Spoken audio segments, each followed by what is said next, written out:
Unsere Lebenserwartung steigt, doch leider nicht ohne Begleiterscheinungen. Die heutigen Lebensbedingungen begünstigen die Entstehung von Krankheiten, unsere Zivilisationskrankheiten. Diabetes, Bluthochdruck, Fettleibigkeit, Krebs. Mit der steigenden Zahl der Krankheiten wächst auch der Medikamentenkonsum. Doch die Nebenwirkungen vieler Arzneimittel bergen ihr eigenes Risiko. Die heute übliche medikamentöse Behandlung führt meines Erachtens in eine Sackgasse. Vielleicht gibt es noch einen anderen therapeutischen Weg. Eine von der Wissenschaft lange Zeit verkannte Methode, die fester Bestandteil vieler Religionen ist: das Fasten. In Russland, Deutschland und den USA beschäftigen sich Ärzte und Biologen seit 5 Jahrzehnten mit dieser Therapieform. Wir wollten schauen, sieht man das im Labor, sieht man das in den Hormonen? Die Frage ist, lässt sich der Effekt einer Kalorienreduktion durch das Fasten noch steigern?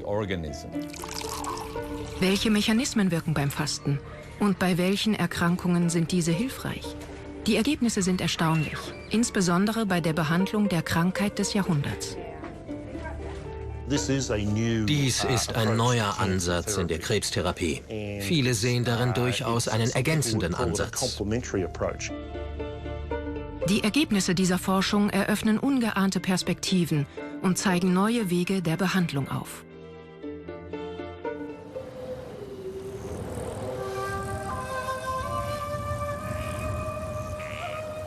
Im Herzen Russlands, in der sibirischen Ebene, ist das Fasten bereits seit 15 Jahren ein zentraler Bestandteil der staatlichen Gesundheitspolitik.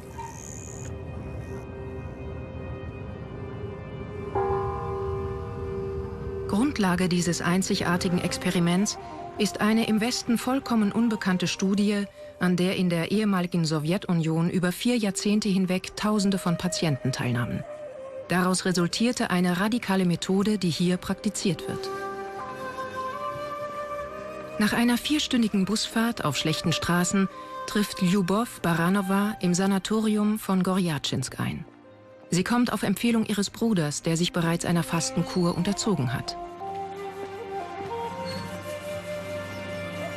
Der nur wenige 100 Meter entfernte Baikalsee bietet eine idyllische Kulisse. Gorjatschinsk ist berühmt für seine heiße Quelle und seit 1995 auch für seine Fastenklinik. Die Kosten für die Kuren werden erstattet. Für die Fastenden ist ein eigenes Gebäude reserviert.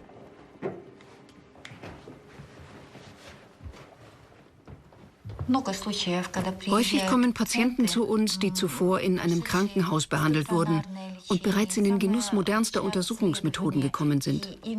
Doch all das hat ihnen nicht geholfen. Das Heilfasten ist eine universelle Methode, die bei sehr vielen Erkrankungen eingesetzt werden kann, weshalb immer häufiger darauf zurückgegriffen wird. Wir können hier vielen Menschen helfen.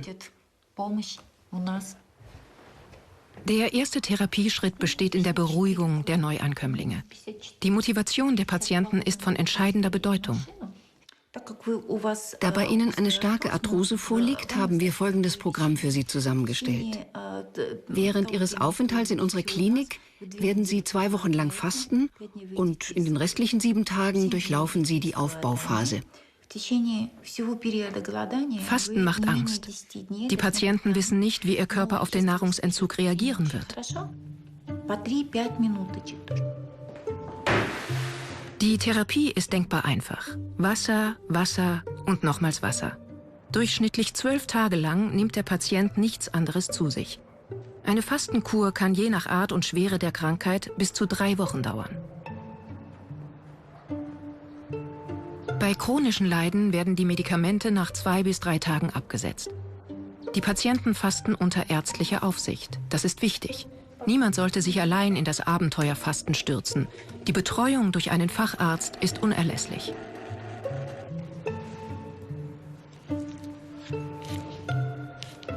Beim Fasten tritt in der Tat kein besonderer Nährstoffmangel auf. Während des Fastens kann die Anzahl bestimmter Vitamine, Vitamin C, D und Vitamin E sowie einiger anderer Stoffwechselprodukte leicht zurückgehen.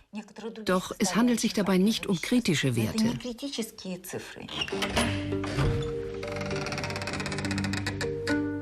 Innerhalb von 15 Jahren haben sich hier 10.000 Menschen einer Fastenkur unterzogen. Ihre Krankenakten werden in diesem Archiv aufbewahrt. Die Patienten litten unter Diabetes, Asthma, Bluthochdruck, Rheumatismus und Allergien. Nach einer oder mehreren Fastenkuren waren bei fast 2/3 von ihnen sämtliche Symptome verschwunden. Die Fastenden sind sich einig. Das Schwierigste ist nicht, auf Nahrung zu verzichten. Das Hungergefühl verschwindet nach 2 bis 3 Tagen. Die heikle Phase ist die sogenannte Fastenkrise. Olja hat seit 5 Tagen nichts gegessen und diese Krise gerade hinter sich. Sie kann mit Schwächegefühlen, Übelkeit und Migräne verbunden sein.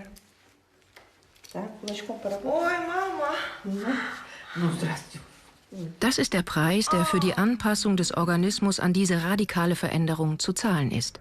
Der Körper muss lernen, von seinen Reserven zu leben. Der 3. Tag war hart. Jetzt ist es mehr oder weniger erträglich. Der Organismus hat sich daran gewöhnt. Heute geht es mir besser. Mir noch nicht gerade gut. Am 3. Tag setzt gewöhnlich die Entgiftung, die Desintoxikation ein. Bei den Patienten werden die Giftstoffe ausgeleitet, weshalb sie sich relativ schlecht fühlen. Wenn sich der Organismus gereinigt hat, fällt das Fasten von Tag zu Tag leichter.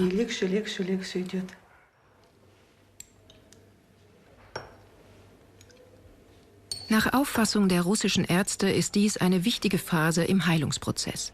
Gipfel und Dauer der Krise lassen sich durch Urinanalysen feststellen.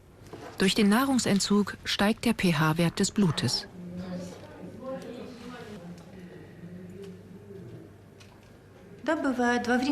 Manchmal kommen während der Krise die Erkrankungen des Patienten zum Vorschein. Sind diese mit Schmerzsyndromen verbunden, kommt es beispielsweise bei Migräne häufig zu Kopfschmerzen oder bei Gicht bzw. Arthritis zu Gelenkschmerzen. Allerdings halten diese Schmerzen in der Regel nicht länger als 24 bis 36 Stunden an. Die Fastenkrise ist das Zeichen für eine tiefgreifende Veränderung im Körper. Der Organismus muss sich von seinen Reserven ernähren. Doch woraus wird die lebenswichtige Energie gewonnen? Der Körper verfügt über 3 Energielieferanten: Glucose, Lipide, Proteine. Der wichtigste Nährstoff ist die Glucose. Sie ist unerlässlich für das Funktionieren des Körpers und vor allem des Gehirns. Doch die Glukosereserven sind bereits nach einem Fastentag erschöpft. Wie reagiert der Organismus auf diesen Mangel? Er macht sich schnell daran, Glucose aus Proteinen zu bilden, das heißt vor allem aus den Muskeln. Daneben greift er auf seine Lipidreserven, also die Fette, zurück, um einen Glukoseersatz zu produzieren. Diese Fastenenergielieferanten sind die sogenannten Ketonkörper. Sie sind jetzt die wichtigste Nahrung für das Gehirn. Der Vorgang findet in der Leber statt, dem zentralen Organ des Stoffwechsels.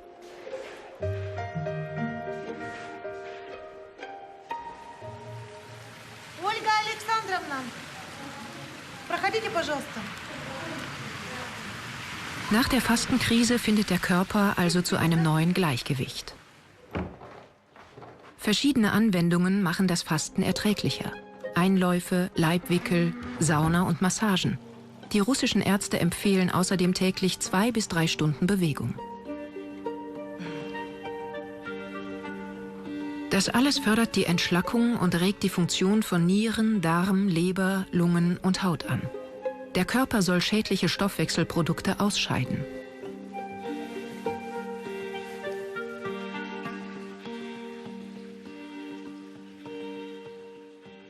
Heute ist mein 5. Fastentag und ich fühle mich großartig. Sehen Sie mich an. Mein Gesicht, meine Augen. Ich fühle mich um Jahre verjüngt. Und das völlig ohne Make-up. Alles ganz natürlich. Doch der Kopf ist nicht immer so anpassungsfähig wie der Körper. Viele Patienten stellen fest, dass die Psyche den Organismus beeinflusst, indem sie ihm Bedürfnisse vorgaukelt, die er gar nicht mehr hat.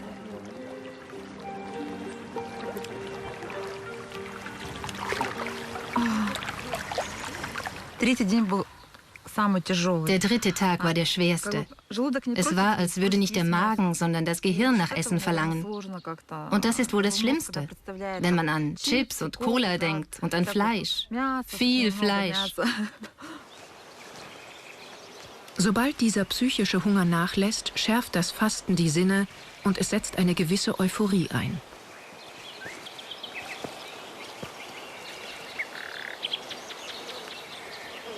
Es stellt sich ein Gefühl von Freiheit ein. Der Geist wird frei. Auch ein Gefühl von Stärke.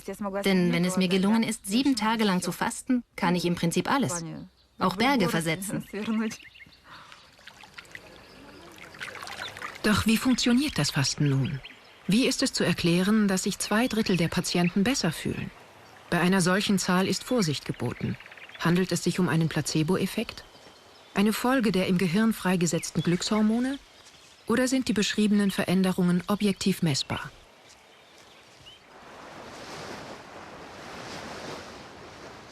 Um mehr zu erfahren, müssen wir 60 Jahre zurückblicken, in eine Zeit, in der die Sowjetunion noch hinter dem eisernen Vorhang lag, den auch die Wissenschaft nicht durchbrechen durfte. So erfuhr der Westen nichts von den russischen Forschungsprojekten. Wie so oft in der Wissenschaft begann das Abenteuer mit einem Zufall und einem findigen Forscher. Die Korsakow-Klinik in Moskau. Obwohl die Zwangsjacke damals allmählich durch Medikamente ersetzt wurde, ist die Behandlung psychisch Kranker kaum humaner geworden. Als der Psychiater Juri Nikolajew eines Tages auf einen depressiven Patienten trifft, der die Nahrungsaufnahme verweigert, beschließt er, auf den Instinkt des Kranken zu vertrauen und auf die übliche Zwangsernährung zu verzichten. Erstaunt notiert der Psychiater: Vom 5. Tag an ließ sein Negativismus nach und der Patient öffnete die Augen. Am 10. Tag begann er wieder zu gehen, schwieg aber weiterhin. Am 15. Tag trank er ein Glas Apfelsaft, das auf seinem Nachttisch stand. Später ging er spazieren und nahm allmählich wieder am gemeinschaftlichen Leben teil.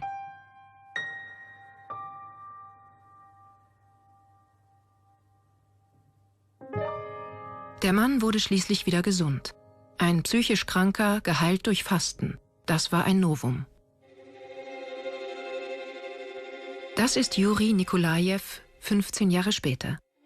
Angesichts der überraschenden Wirksamkeit seiner Behandlung experimentiert er weiter. Der Erfolg übertrifft alle Erwartungen und die Warteliste für Patienten wird immer länger.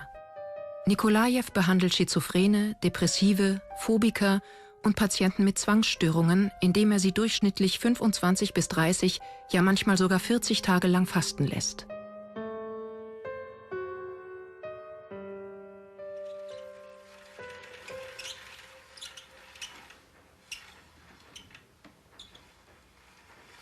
In der kleinen Moskauer Wohnung, in der schon sein Vater lebte, erinnert sich Nikolajews Sohn an den Widerstand seitens der Ärzteschaft.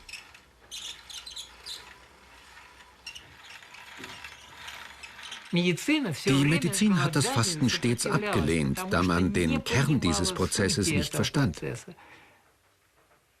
Üblicherweise wird Hunger als ein Übel angesehen, doch Hunger kann heilen. Um dies zu verstehen, muss man seine Vorstellungen über die Prozesse im Organismus auf den Kopf stellen. Einem Arzt fällt dies sehr viel schwerer als einem gewöhnlichen Sterblichen.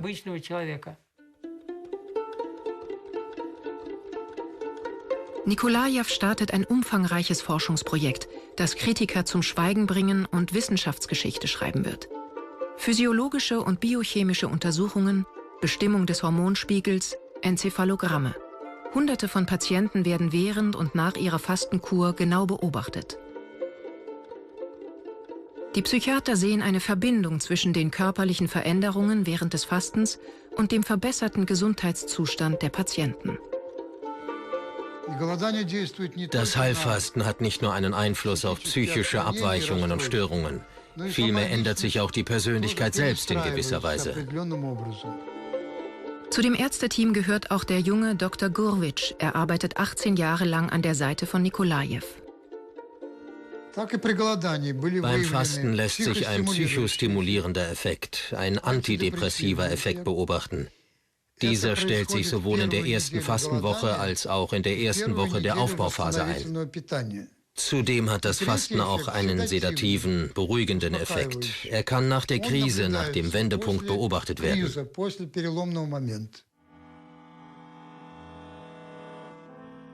Nikolajew behandelte insgesamt 8000 Patienten. Bei über 70% von ihnen bewirkte das Fasten eine deutliche Verbesserung, die auch 6 Jahre später noch bei 47% der Patienten feststellbar war. Einige konnten ein normales Leben führen und eine Familie gründen. Zu ihrer Überraschung stellen Nikolajew und sein Team fest, dass sich nicht nur der psychische, sondern auch der körperliche Gesundheitszustand der Patienten bessert. Bluthochdruck, Polyarthritis, Asthma, Ekzeme. Er informiert die Behörden. Das Gesundheitsministerium ist skeptisch und startet 1973 eine Kampagne zur Überprüfung der Ergebnisse. Es beauftragt eine Reihe von renommierten Medizinern, darunter auch die Professoren Kokossow und Maximow. Die beiden Militärärzte haben Folge zu leisten. Befehl ist Befehl. Ich wusste lange nichts über das Heilfasten. Nun sollte ich nicht nur nachweisen, ob diese Methode tatsächlich hilft, sondern auch die Gründe dafür aufzeigen, weshalb es hilft. Die Sekretion des Magens, der Leber, der Bauchspeicheldrüse und des Darms musste untersucht werden. Und auch die bakteriologische Landschaft, der Immunstatus, der Mineralstoffwechsel und der Vitaminwechsel wurden unter die Lupe genommen. An den umfangreichen Studien nehmen Tausende von Patienten teil. Die Ärzte bestätigen Nikolajews Ergebnisse. Sie stellen detaillierte Listen mit Indikationen und Kontraindikationen für Fastenkuren auf. Das Fasten bewirkt einen Stresszustand im Organismus. Dieser Stress ruft Selbstregulierungsmechanismen hervor, die sogenannte Sanogenese, die durch unsere Lebensweise normalerweise unterdrückt wird. Demnach wäre Stress ein wichtiger Punkt. Stress ist eine Anpassungsreaktion auf veränderte Umweltbedingungen, in diesem Fall der Nahrungsentzug.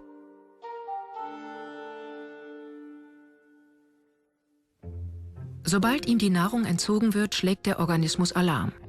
Dies führt zu hormonellen und neuroendokrinen Veränderungen.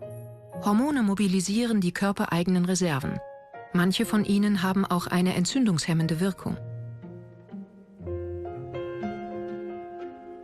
Die russischen Ärzte sind der Meinung, dass die therapeutische Wirkung durch diese selbstregulierenden Mechanismen ausgelöst wird. Zahlreiche Werte wie der Blutzucker- und Cholesterinspiegel, die Triglyceridwerte und der Insulinspiegel verbessern sich. Gleichzeitig verringert der Organismus allmählich seinen Energieverbrauch. Atmung, Herzrhythmus, Blutdruck, alles wird gesenkt und verlangsamt. Auch das Verdauungssystem befindet sich im Ruhezustand.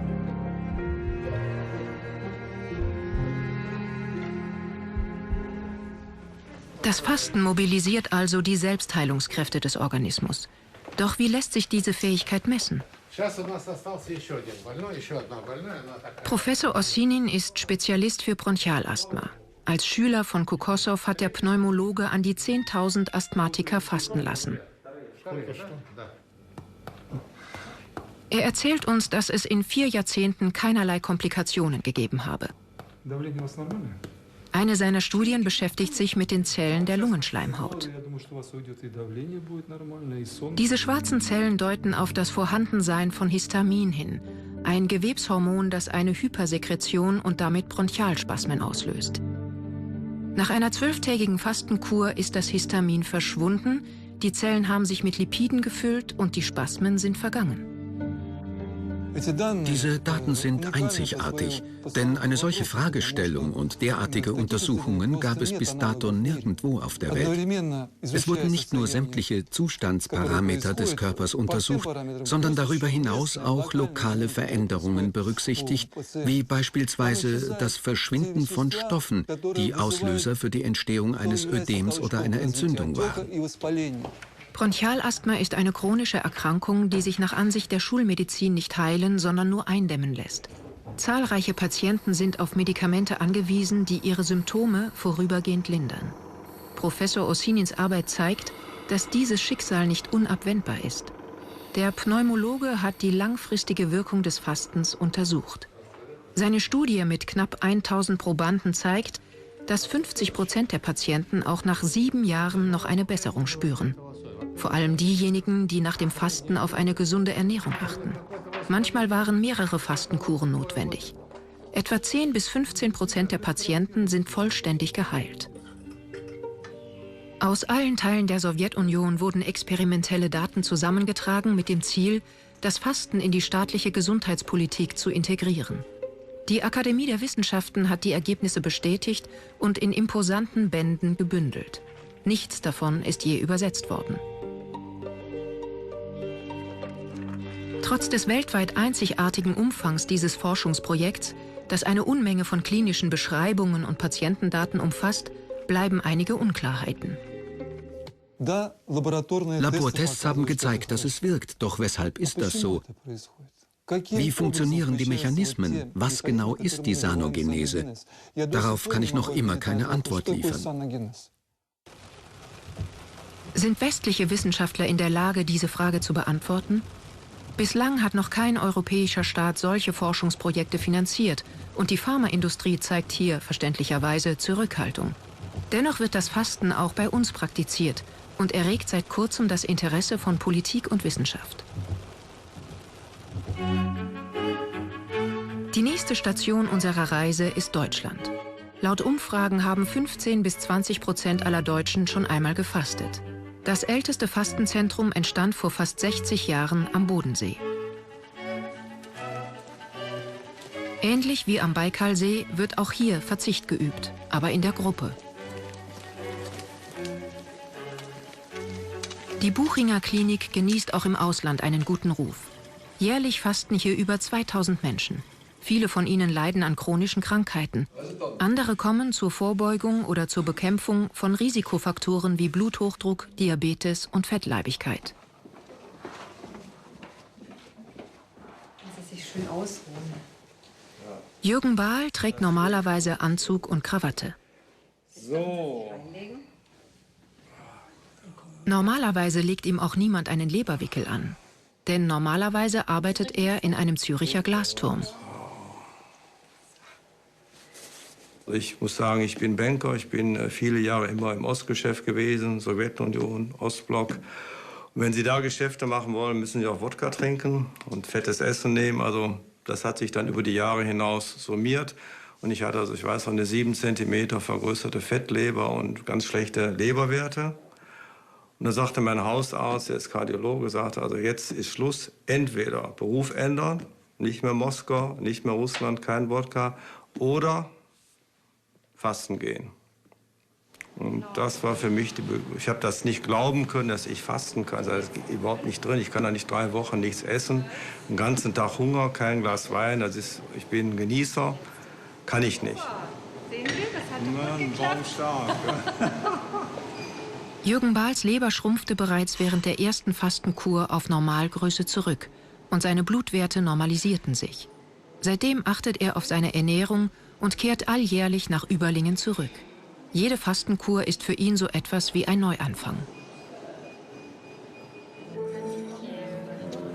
Nein, das ist kein Wasser. Als kleine Lockerung gegen die strengen Fastenregeln wird hier zweimal am Tag eine leichte Suppe oder ein Fruchtsaft serviert. Diese täglichen 250 Kalorien mildern die Fastenkrise und erleichtern die ersten Tage.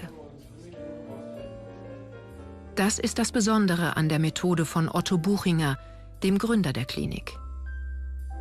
Der Militärarzt, der an schwerem Gelenkrheuma litt und seit 1918 an den Rollstuhl gefesselt war, wurde durch 2 Fastenkuren vollständig geheilt. Nach seiner spektakulären Genesung studierte er die therapeutischen Einsatzmöglichkeiten des Fastens und gründete eine eigene Fastenklinik, die in Deutschland bis heute weithin bekannt ist. Die Fastenkuren dauern zwischen 1 und 3 Wochen.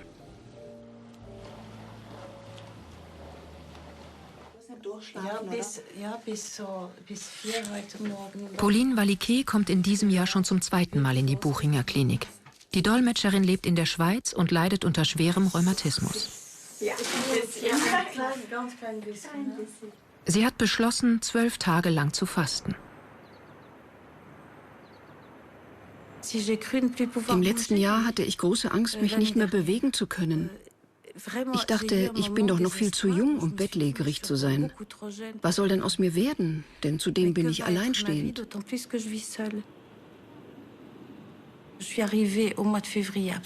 Als ich im Februar hier ankam, war ich vollkommen erschöpft. Von den Schmerzen und auch von den Rheumamedikamenten und dem Cortison, das man normalerweise verschrieben bekommt. Ich fühlte mich ganz und gar ausgebrannt. Diese Fastenkur hat mich nicht noch etwa weiter geschwächt, sondern innerlich gereinigt. Mein Körper ist regelrecht aufgelebt. Natürlich hätte ich hinterher immer noch keine Bäume ausreißen können, aber ich spürte, dass mein Körper seine Selbstheilungskräfte wiedererlangt hatte. Ich dachte, ich würde immer Medikamente nehmen müssen, aber inzwischen konnte ich sie absetzen.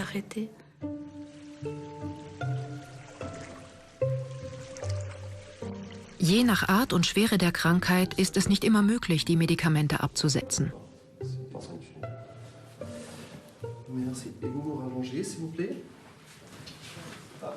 Dieser Patient kommt zweimal jährlich in die Klinik. Er leidet an einer weit fortgeschrittenen psoriatischen Arthritis und hofft nicht mehr auf Heilung. In diesem Fall versucht der Rheumatologe Stefan Drinder, der 9 Jahre lang in einer Universitätsklinik tätig war, durch Fasten die Dosis der Medikamente zu reduzieren. Wir kennen dieses Phänomen auch von der rheumatoiden Arthritis. Da hat man gezeigt, dass man durch Ernährung und durch Fasten viel weniger Prednisolon oder auch nicht steroidale Antirheumatika braucht. Und das ist gut, weil die Nebenwirkungen dieser Medikamente nicht unerheblich sind.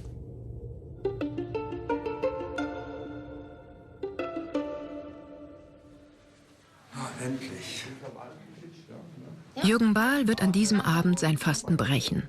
Ein entscheidender Moment.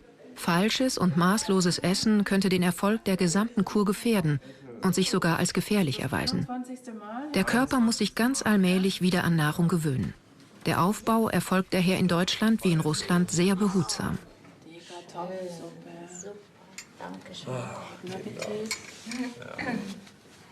Paradiesisch. Wie immer. Ich freue mich so darauf jetzt, aber andererseits, Fastenbrechen ist immer so ein zweispältiges Ding. Man ist einerseits froh, andererseits aber nach war eine schöne Zeit. Aber die Suppe so oder so, die genieße ich jetzt. Sind Sie schon ungeduldig? Ein bisschen. Ein bisschen, ein bisschen. Die Gesundheit muss zum Markt werden, mit dem Fasten als Grundpfeiler. Im Moment sind Krankheiten ein äußerst einträgliches Geschäft, vor allem die chronischen Krankheiten. Ein chronischer Diabetes bietet über Jahrzehnte hinweg die Möglichkeit, Medikamente zu verkaufen. Das ist also ein sehr gewinnbringender Markt.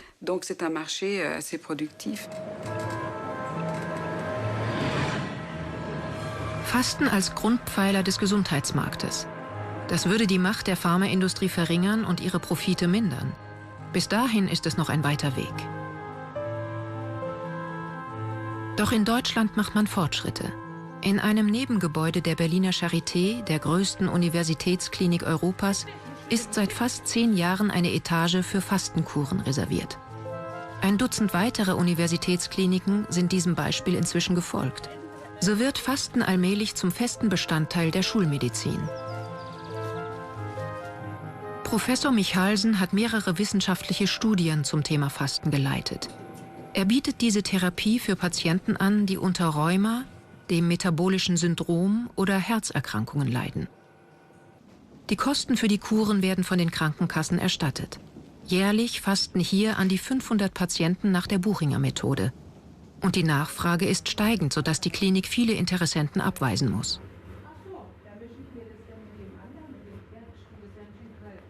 Ohne die russischen Forschungsergebnisse zu kennen, hat auch Michalsen die hormonellen Veränderungen im Körper untersucht. Beispielsweise haben wir bei vielen Patientenstudien Adrenalin, Noradrenalin, Dopamin, Leptin, Serotonin, also Hormone, die ganz stark die Stoffwechselvorgänge regulieren, aber auch Einfluss auf die Stimmung haben.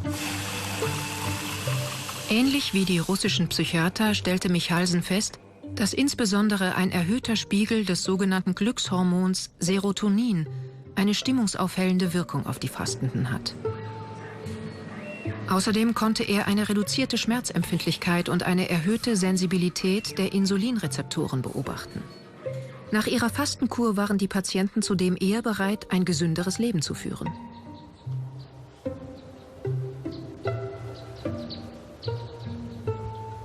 Wenn ich jetzt Studien gemacht hätte mit einem neuen Medikament und ich hätte diese Ergebnisse, dann würde mit Sicherheit ich jeden Tag einen Telefonanruf bekommen mit Anträgen, Fördermitteln, Geld für neue Wissenschaft. Beim Fasten ist es so, man sieht es und man sagt, ja, es ist interessant, aber es wird nicht weiter gefördert. Wo sich dringend etwas ändern muss, wenn Kritiker oder Skeptiker sagen, ja, es gibt nicht genügend Studien. Das lässt sich sehr leicht sagen, wenn kein Geld zur Verfügung gestellt wird, um solche Studien durchzuführen. Michalsen konzentriert sich nicht mehr auf die grundlegenden Mechanismen des Fastens. Als Arzt ist er täglich mit einer steigenden Zahl chronisch Kranker konfrontiert.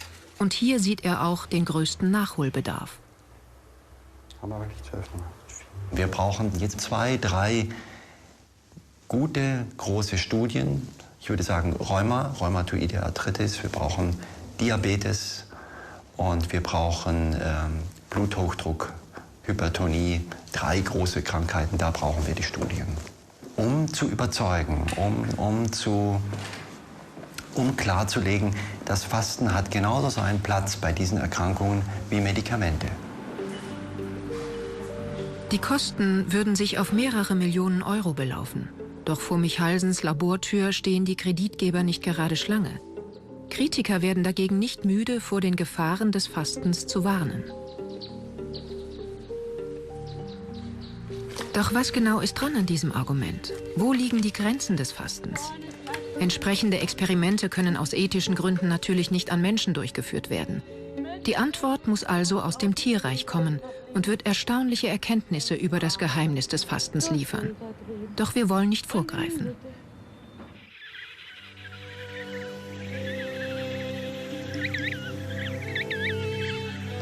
Im antarktischen Eis lebt ein sonderbarer Vogel, der die Forscher seit vielen Jahrzehnten fasziniert. Der Kaiserpinguin beginnt zu fasten, sobald er auf dem Packeis seine Kolonie gefunden hat. Während das Männchen das Ei ausbrütet und auf die Rückkehr des Weibchens wartet, kann es bis zu 4 Monate lang ohne Nahrung auskommen.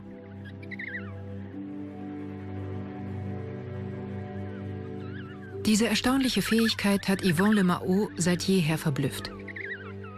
Er stellte sich schon früh die Frage: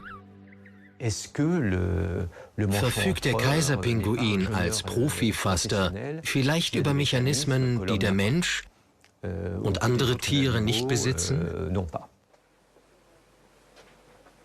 In seinem Straßburger Labor der staatlichen französischen Forschungseinrichtung CNRS sammelt Yvon Le Mao westliche Literatur zum Thema Fasten. Doch eine Antwort findet er hier nicht. Sicher ist nur, Fasten kann gefährlich werden. Denn solange der Organismus von seinen Reserven lebt, baut er seine Proteinspeicher ab. Dies sind vor allem die Muskeln, darunter auch das Herz. Ist die Hälfte der Eiweißspeicher geleert, stirbt der Organismus. Yvon Le Mao und seine Kollegen messen den Prozentsatz der Eiweißspeicher, die der Kaiserpinguin während des Fastens abbaut. Diese Zahl beantwortet die Frage nach den Grenzen des Fastens. Das Ergebnis ist erstaunlich. Während eines Großteils der Fastenzeit liefern die Proteine täglich nur 4% des Energieverbrauchs. 96% werden von den Fetten gedeckt. Der Organismus passt sich also an und geht sparsam mit seinen Proteinen um. Das Fasten lässt sich somit in 3 Phasen unterteilen. Wir erinnern uns. Die Glukosevorräte des Körpers sind bereits nach 24 Stunden erschöpft. Danach bildet er Glucose aus seinen Eiweißreserven. Anschließend beginnt eine zweite Phase, in der er mit seinen Proteinen haushält und vor allem Fette verbraucht. Diese Phase kann je nach Menge der Fettreserven sehr lange dauern, bei Kaiserpinguinen durchaus 100 Tage lang. Doch sobald 80% der Vorräte verbraucht sind, geht der Körper nicht länger sparsam mit den Proteinen um und tritt in die dritte Phase ein. Das Tier muss nun dringend Nahrung finden, bevor es zu spät ist.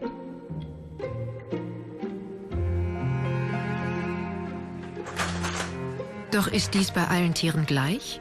Jean-Patrice Robin, ein Kollege von Yvon Lemao, leitet ein Experiment mit Ratten, die nicht unbedingt in dem Ruf stehen, große Faster zu sein.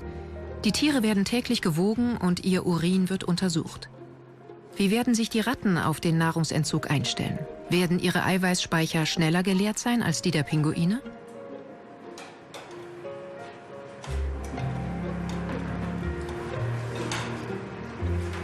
Dann die Überraschung.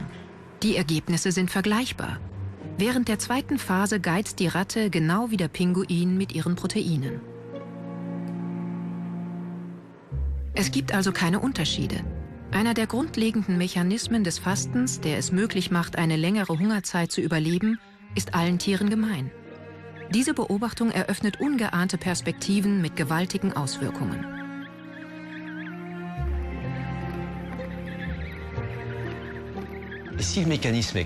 Diesen gemeinsamen Mechanismus müssen schon die allerersten Tiere auf der Erde besessen haben. Und auch der Mensch verfügt über dieselben Fähigkeiten.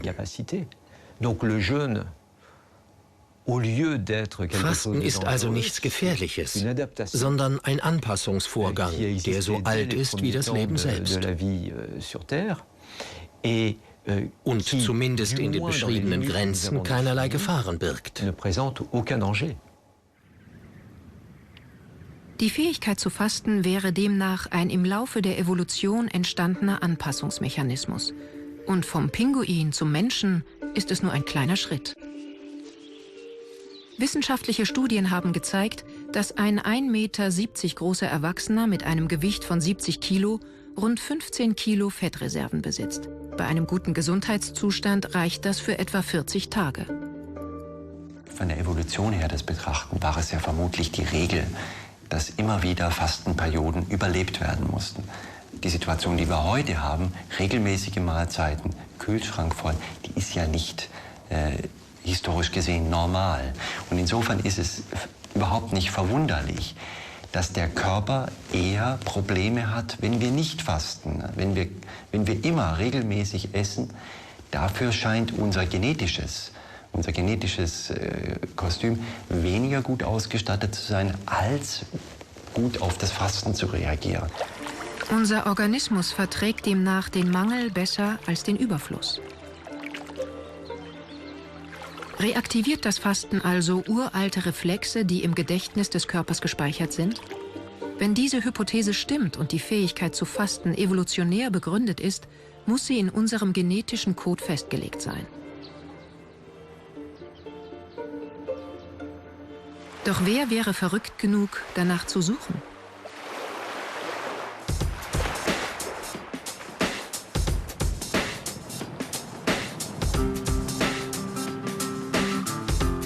Walter Longo ist ein junger italienischer Wissenschaftler, der an der University of Southern California in Los Angeles forscht.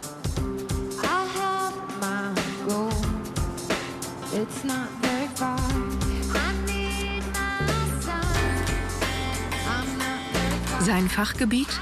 Die Gerontologie oder Wissenschaft des Alterns.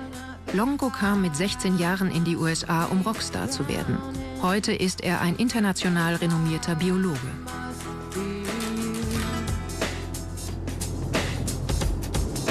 Welcome to California. We're not far now from the count. Walter Longo hat ein Ziel. Er möchte chronischen Alterskrankheiten Einhalt gebieten, Alzheimer und Krebs eindämmen, das Altern ganz allgemein hinauszögern.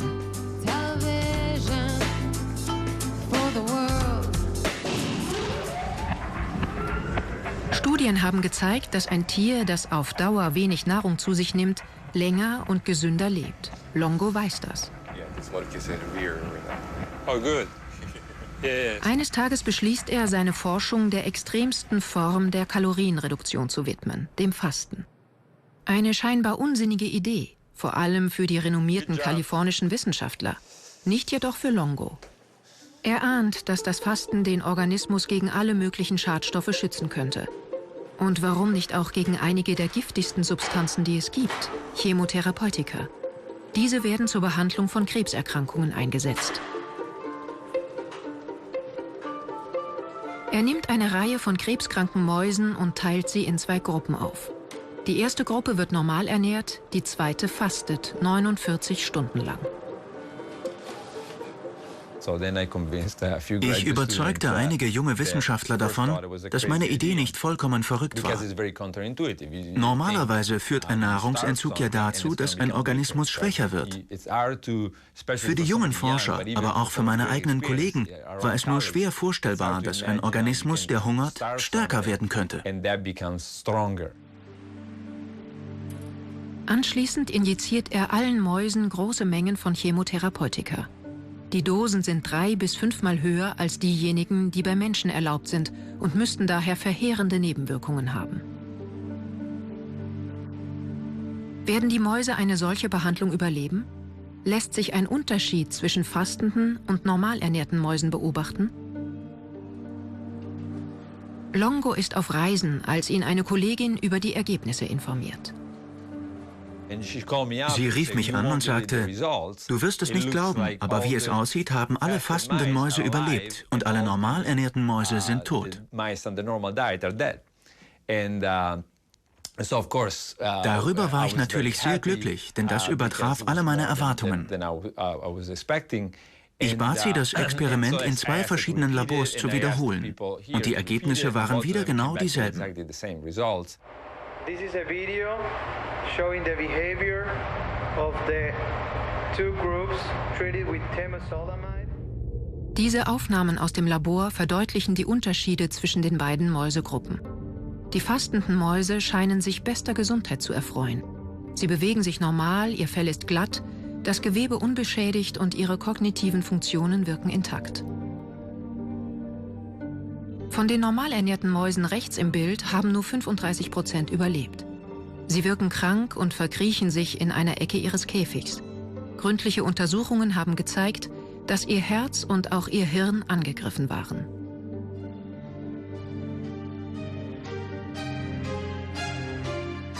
Die Neuigkeit schlägt ein wie eine Bombe und ruft die Presse auf den Plan. Obwohl die Ergebnisse zunächst nur für Mäuse gelten, verbreiten die Journalisten überall die gute Nachricht. Fasten schützt gegen die Nebenwirkungen der Chemotherapie. Das Norris Comprehensive Cancer Center in Los Angeles ist eine der größten Krebskliniken der USA, in der jährlich 200 klinische Studien durchgeführt werden. Hier nimmt man die Entdeckung sehr ernst. Die Klinik startet sofort eine Studie mit Krebspatienten. Dr. Tanya Dorff wird mit der Leitung beauftragt. Die junge Wissenschaftlerin ist begeistert. Wie alle Krebsforscher ist sie ständig auf der Suche nach neuen Strategien.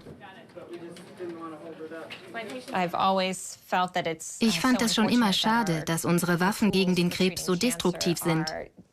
Sie greifen alles an, was schnell wächst, ohne einen Unterschied zu machen. Auch wenn neuere Therapien zielgerichteter sind, ist es vernünftig, den Körper zu schützen. Wir müssen die zerstörerische Wirkung auf den Krebs maximieren, ohne dem Körper allzu sehr zu schaden. Doch es ist Vorsicht geboten. Bislang wurden nur wenige Probanden angeworben. Diese Patientin hat seit 24 Stunden nichts gegessen. Andere haben 48 Stunden lang gefastet. Mehr ist derzeit nicht vorgesehen. Zunächst soll bewiesen werden, dass Fasten für Krebskranke ungefährlich ist. Denn dieser revolutionäre Ansatz läuft den offiziellen Empfehlungen zuwider, die, im Gegenteil, vor jeder Chemotherapie zu einer erhöhten Kalorien- und Eiweißzufuhr raten. Später soll das Experiment auf eine größere Zahl von Patienten ausgeweitet werden. Die Finanzierung ist kein Problem. An öffentlichen und privaten Geldern herrscht kein Mangel. Tatsächlich ersetzt das Fasten hier nicht die Medikamente. Durch die verringerten Nebenwirkungen können die Chemotherapeutika sogar noch höher dosiert werden. Wie ein Arzt der Klinik es uns gegenüber ausdrückte, Eine kostengünstige und leicht umzusetzende Behandlungsmethode. Dieses Experiment ist von großer Bedeutung. Wenn wir beweisen können, dass die Probanden nach dem Fasten weniger unter Nebenwirkungen leiden, ließe sich diese Methode bei einer großen Zahl von Patienten anwenden. Nicht nur für eine bestimmte Krebsart, sondern für das gesamte Spektrum. Die klinische Studie wird Zeit brauchen. Doch wenn das Leben am seidenen Faden hängt, ist Zeit ein knappes Gut. Nora Quinn mochte nicht warten, obwohl sie alles andere als eine Draufgängerin ist. Die Richterin aus Los Angeles wollte uns ihre Geschichte erzählen und bei dieser Gelegenheit den Forscher kennenlernen, der ihr wieder Hoffnung gab. Nachdem sie in der Los Angeles Times einen Artikel über die Arbeit von Walter Longo gelesen hatte, traf Nora Quinn eine Entscheidung. Kurz zuvor war bei ihr Brustkrebs diagnostiziert worden. Wenn ich auf den Abschluss der klinischen Studie gewartet hätte, wären 10 Jahre vergangen. Und ich wäre an meinem Brustkrebs gestorben. Ich konnte nicht warten. Und ich hatte Glück. Meine Onkologin war offen für die Idee. Sie hat mich weder ermutigt noch mehr abgeraten. Sie sagte, wenn Sie fasten wollen, nur zu. Ich glaube zwar nicht, dass es helfen wird, aber versuchen Sie es ruhig. Nora Quinn sollen insgesamt 5 Chemotherapien verabreicht werden. Sie fürchtet sich vor den Nebenwirkungen, vor allem vor einer Beeinträchtigung der kognitiven Funktionen. Unter der Aufsicht eines befreundeten Arztes fastet sie vor der ersten Chemotherapie 5 Tage lang. Sie fühlt sich gut und kann weiter zur Arbeit gehen. Vor den beiden nächsten Zyklen fastet sie auf Anraten ihrer Onkologin nicht. Sie verträgt die Chemotherapie nur schlecht und fühlt sich so krank, dass sie beschließt, vor den beiden letzten Zyklen erneut zu fasten. Und diesmal geht es ihr wesentlich besser. Ich habe während meiner Behandlung ganz zweifellos weniger Nebenwirkungen verspürt. Ich war nicht so müde und mein Gehirn war weniger beeinträchtigt wie bei meinen Freunden, die nicht gefastet, aber dieselben Chemotherapiezyklen durchlaufen haben. Das steht für mich außer Frage. Nora Quinn ist nicht die einzige Kranke, die auf eigene Faust gefastet hat. Von den rund 30 Patienten, die sich auf das Experiment einließen, konnte die Klinik 10 für eine Studie gewinnen und ihre Krankenakten auswerten. Auch Nora Quinn hat an dieser Studie teilgenommen, die die Ergebnisse der Mäuseexperimente bestätigt. Das Fasten hat die Chemotherapie erträglicher gemacht. Müdigkeit, Schwächegefühl, Übelkeit und Kopfschmerzen waren erheblich reduziert. Doch wie wirkt sich das Fasten auf die Chemotherapie selbst aus? Erhöht es ihre Wirksamkeit oder nicht?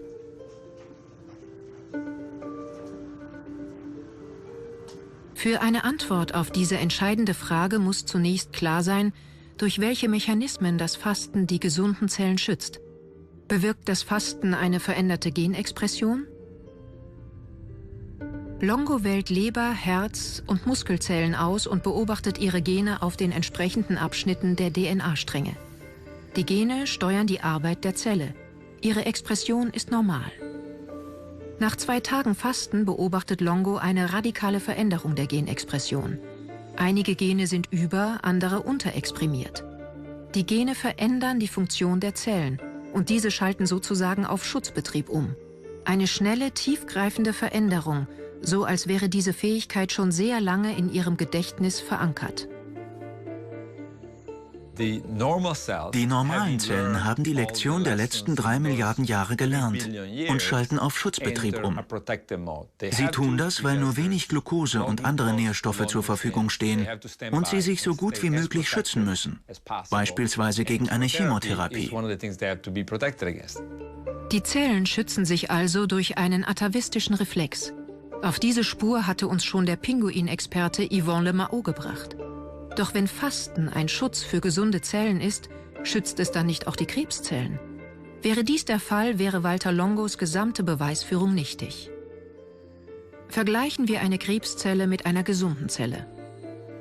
Nach 2 Tagen Fasten ist die Genexpression der Krebszelle konträr zur gesunden Zelle.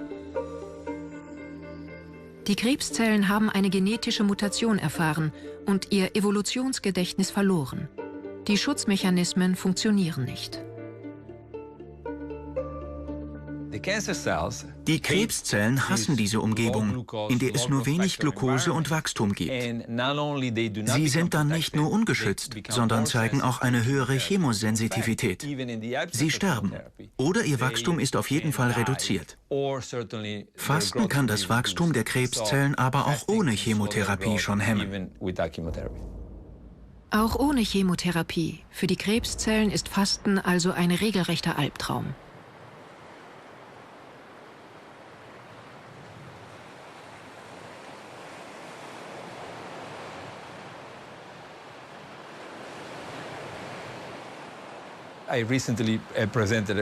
Kürzlich habe ich diese Methode in einem der größten Pharmaunternehmen der Welt vorgestellt. Ich habe den Konzernvorstand aufgefordert, einen Medikamentencocktail, also eine Wirkstoffkombination zu entwickeln, die wirksamer ist als das Fasten.